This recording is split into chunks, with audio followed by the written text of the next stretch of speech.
एक शहर कंढे एक छोटा जिहा पिंड हुंदा सी। उत्थे दो चूहे बहुत चंगे दोस्त सन। एक चूहा शहर च रहिंदा सी ते दूजा पिंड च।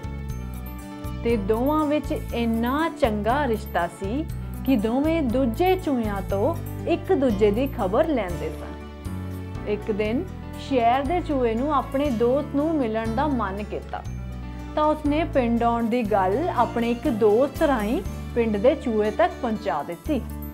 पिंड दा चूहा अपने दोस्त दे आउण दी खबर सुन के बहुत खुश होया। वो अपने दोस्त दे स्वागत दीयां तैयारियां करन लग पिया। शहर दा चूहा अपने दोस्त नूं मिलण पिंड पहुंचिया। पिंड दे चूहे ने अपने दोस्त दा बहुत खुशी नाल स्वागत किया। दोवां ने जफ्फी पाई, इकट्ठे बैठे बहुत सारियां गल्लां कीतियां।